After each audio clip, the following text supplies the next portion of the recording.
Good afternoon, everybody. Thanks for being with us here on a Friday afternoon. Beautiful day. We've had a great week. Hope you're able to get out there and enjoy some of the weekend. I'll just bring one little thing to your attention before we talk about COVID, and that is that tomorrow is the 20th anniversary of Great Rivers Greenway.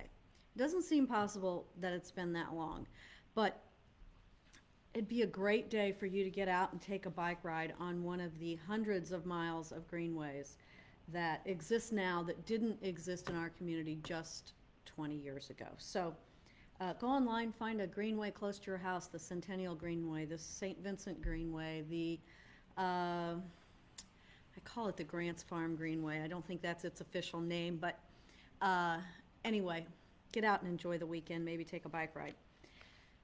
So a couple of other things to talk about with you today. The first one is COVID, and then we've got a few things related to COVID to talk with you about other than just the numbers. And of course, we're going to take your questions. So as you've no doubt heard, if you've turned on the TV or turned on your computer, COVID is raging across our country. The new cases are increasing at a very fast rate across our country. In St. Louis and in Missouri, we are very similar to what's happening in other places. In the city of St. Louis, yesterday, we reported 105 new cases. Now, about 7 of those cases were old, but we're still at 100. Let's just call it 100. 100 new cases yesterday. Exactly 1 month ago, on October the 5th, we had 32 new cases. So we are triple in the number of new cases. Now, that's on average. We were 32 back a month ago, and on average, right now, 7-day average, we're at 95. So that's 3 times more new cases. On a bit of good news about that for the city of St. Louis, the number of folks who have died from COVID have decreased pretty significantly. Still, in the last month, there have been 16 people in the city of St. Louis who have died of COVID. That brings our total number of deaths from COVID to 216. People in the hospital, there are a lot of people in the hospital. And this, you all know, this is regional. This is the 4 major hospital systems and their numbers.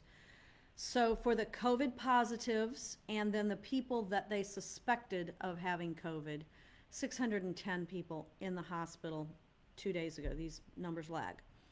That compares a month ago with 353.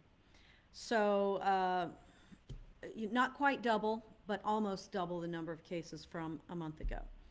On the good news end of this, our number of people in the ICU is up from 91 a month ago to 127, and the number of people on ventilators is up from 60 to 71. So those real serious situations are not up as much, but we know that often it takes a few days or a little while before someone's symptoms are so serious that they have to be placed in ICU or on a ventilator. So we're concerned about these new hospitalization numbers, having 100 new hospitalization numbers. I didn't actually give you that one yet. Having 94 people yesterday went into the hospital, 2 days old. 69 the day before, 74, 55.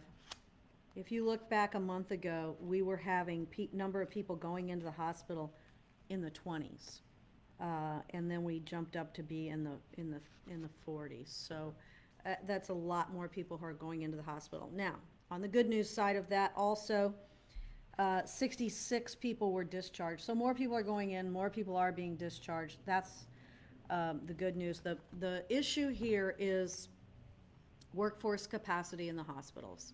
Because even if there's a bed there, you got to have the nurses and the doctors and the supporting staff to take care of people. And you don't make nurses and doctors quickly.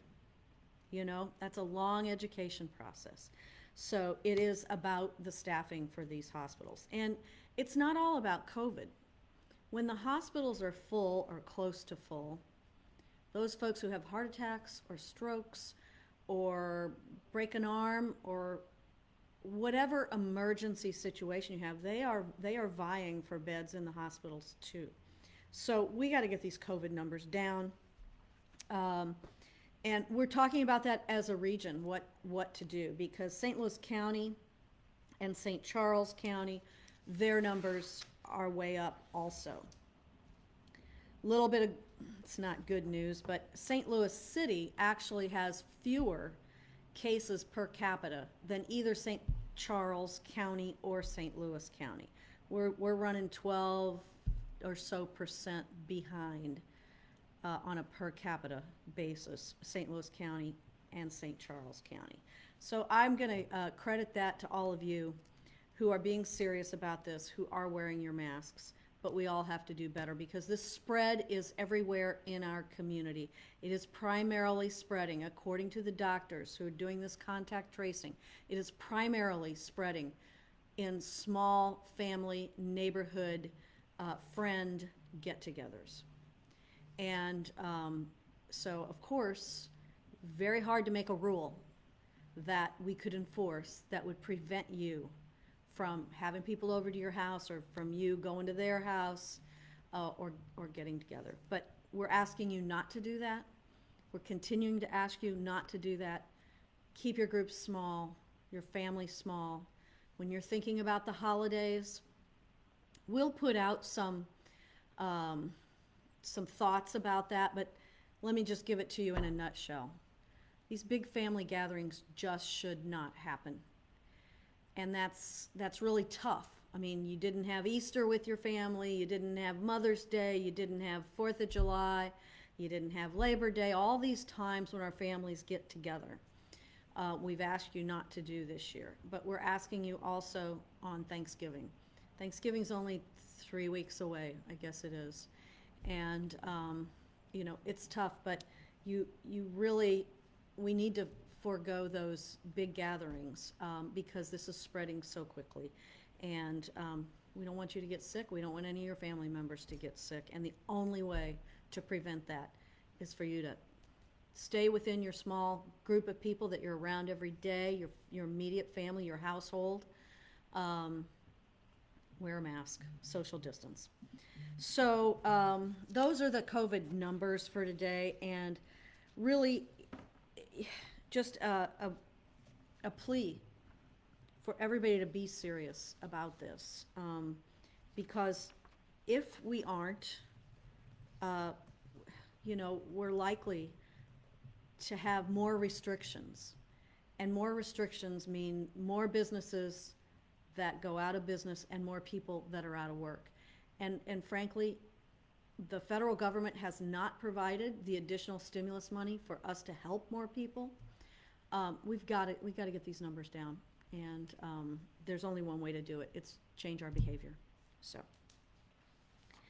okay, enough of that gloom and doom for today, but a couple of other things related to COVID. One is that today, Judge Burleson extended the eviction moratorium until the end of the year, so until 12/31. The moratorium, I'm going to tell you what the exceptions are to that,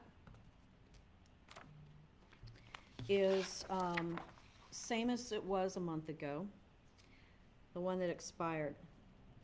Your evictions, there's a moratorium on evictions except for those tenants that are engaged in criminal activity while on the premises, except for people that, your tenants that might be threatening the health or safety of other residents, your tenants who might be damaging your property or posing an immediate or significant risk of damage to the property, your tenants that are violating building code violations, health ordinance, and similar regulations relating to health or safety, and tenants that are violating contractual obligations other than paying their rent on time. So I've heard from several landlords over the last month or two, And landlords are saying, I have a tenant there, they're tearing up the property, they're just being extremely rude, disrespectful, destructive, better word, destructive. But I can't evict them, but actually you can, because there are exceptions to the eviction moratorium. You're good people who are there doing what they should do, but who have been impacted by COVID and can't pay their rent. No, you can't evict them. You know, eventually they still will be required to pay that rent. Because when they get back on their feet, they're still gonna owe the rent. Now, I'll say again, we have over 7,000 people that have applied for rental and mortgage assistance. If you're one of those people, or if you know someone who's one of those folks, be sure to return the phone call or the email from the folks processing your paperwork. It's probably electronic, but your paperwork, excuse me, because we've gotta have that back before we can process your claim. And for those that don't know, the rent that gets paid goes directly to the landlord. So, that's on the good news that evictions are still stayed until 12/31. Second item, this relates to businesses, primarily restaurants. If you're a restaurant owner, you know that back in May, I think it was, we said if you are using the sidewalk for your sidewalk seating, or even a parking lot next door that you've had permission, that you will no longer be charged a fee for that. That lasted for 6 months. Yesterday, we extended that. There will not be a fee for that until the end of next year, so 12/31/21. We're not gonna think about that again. We are trying to do everything we can to help restaurants have outdoor seating, be able maybe to invest in a heater or other things where people would be more comfortable sitting outside. Beautiful day today, be a nice day to sit outside at a restaurant, but we know that's coming to an end. So we are waiving those fees that had been in place for years before that. Rest of this year, all of next year. I think those were all of the things that I wanted to chat with you all about today. Maybe there are questions. Quite a few questions, Mayor. So first, you mentioned a second stimulus package from Washington. Mm-hmm. Rachel's question has to do with any conversation you may have had with the congressional delegation out of Missouri about what we need and where those negotiations stand. So we've had a lot of conversations with Senator Blunt, Representative Congressman Clay, and also a conversation with Congresswoman-elect Cori Bush. And of course, right now there's nothing on the table, but the city itself is looking at a reduction in our revenue of $67 million, just, you know, revenue that we won't get because of COVID. But we're also asking for additional funding direct to people, so additional unemployment. Because if someone is getting unemployment, that federal subsidy that was in effect for a couple of 3 months maybe was $600 additional a week. That helps people pay their rent. I mean, that's a huge help, actually. You know, $600 a week, that's $2,500 a month. And that is on top of the $300 a week that you could get from the state. So for that period of time, people that were on unemployment likely were able to pay their rent if they chose to do so. We need more direct aid to people that are out of work or have had their hours reduced. We need funding for cities. We need funding for businesses. You know, the hospitality industry, and that's broad. That's our convention center, that's hotels, it's restaurants, it's wedding planners, it's meeting rooms. All of that has just been brought to a standstill by COVID. And the folks in that business need direct help as well. I'm sure many others do too, but those are some of the things that we've been talking about. When you say, is it a negotiation? Not exactly. We ask for, you know, what we think is reasonable to be in the package. We band together with other mayors across the United States. I've talked with a number of other mayors.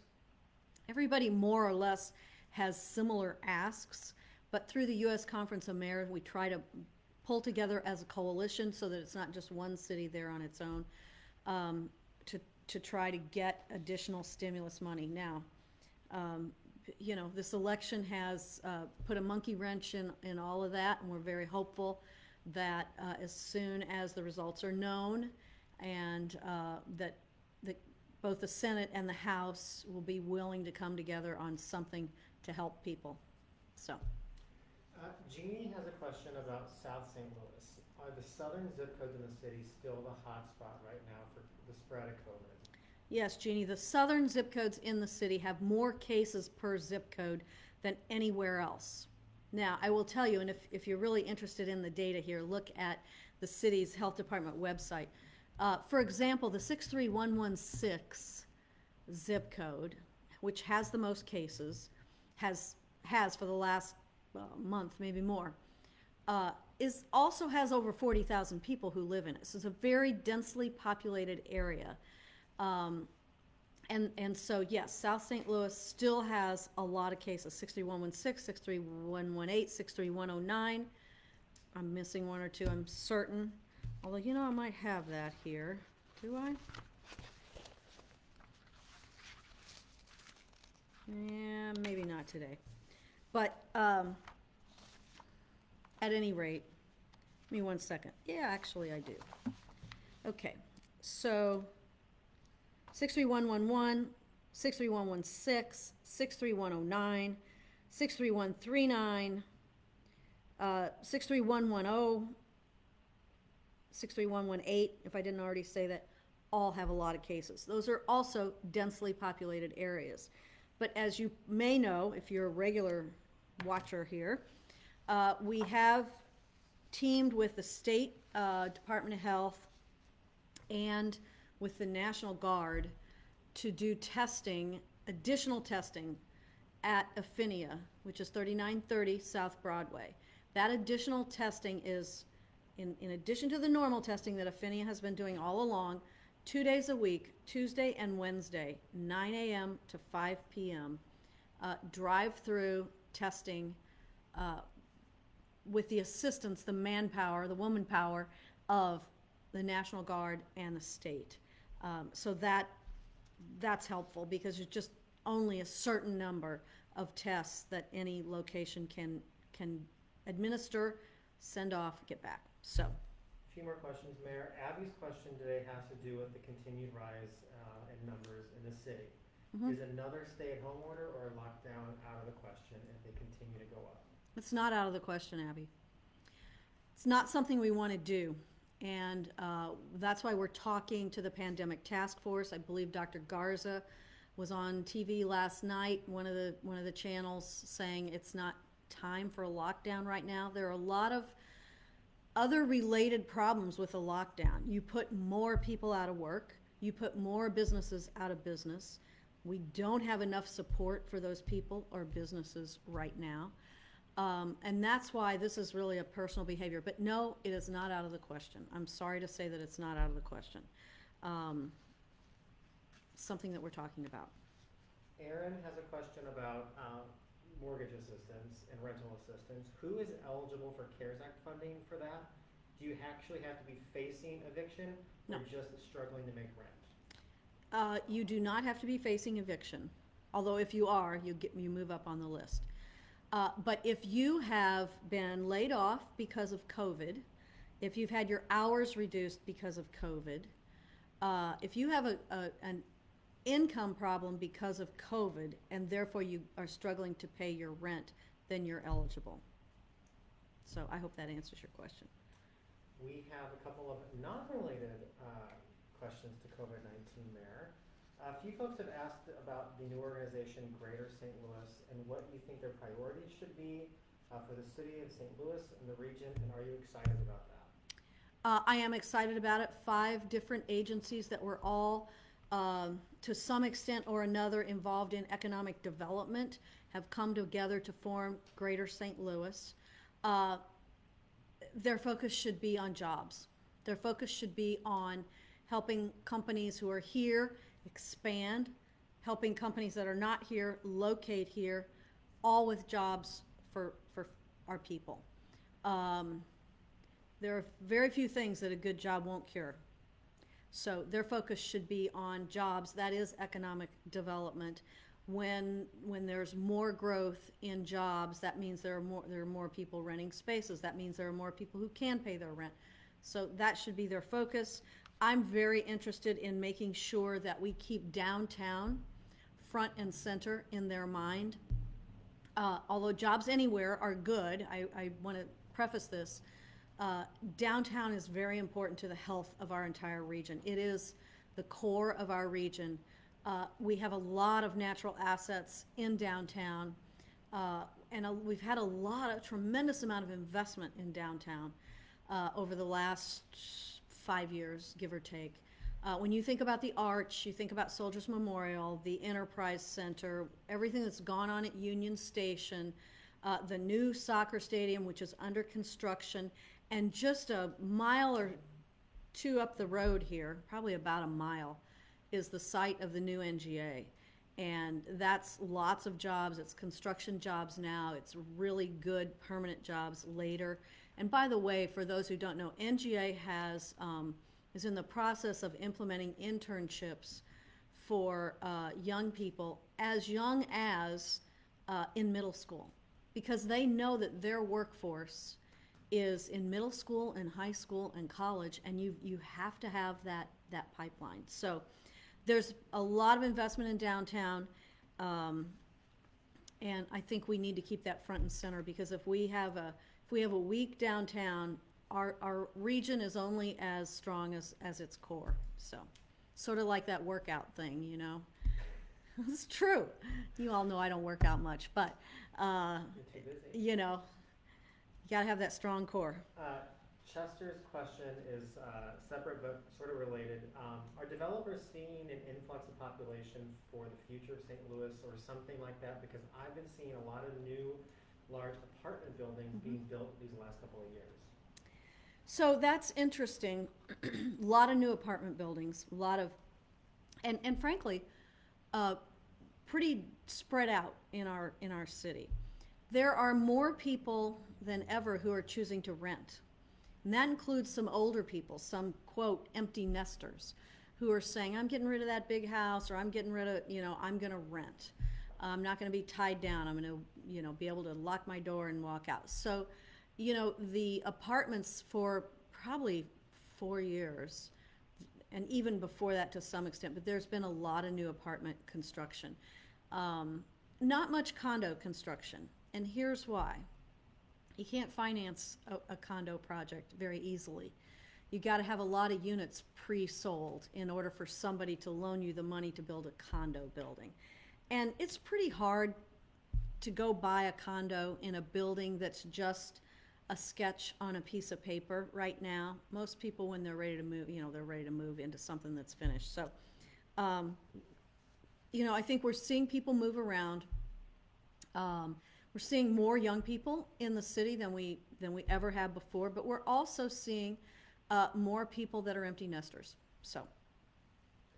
I actually had one more COVID question. Sorry, last one for the Okay. day. It's almost 2:30. Bernicia had a question about COVID-19 testing and whether our federally qualified health centers offer testing for really young kids under 3, or where that testing availability exists.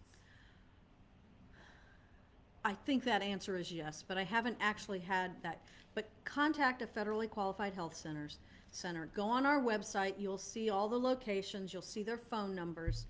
Call them and ask them. Because I believe that they do, but I'm not sure that they all do, which is why I'm hesitating to answer your question. I don't want you to just show up and, so. That's it for today. It's 2:30. That's it for today. It's 2:30. Thank you all. Have a great weekend. Get out there and enjoy a little bit of this beautiful weather. I'm going to try to do that myself. And, it's always good to sort of clear the cobwebs out with a little outdoor time. Trees are beautiful. Thank you for being with us today. A lot of, I think, positive things going on. So thank you all.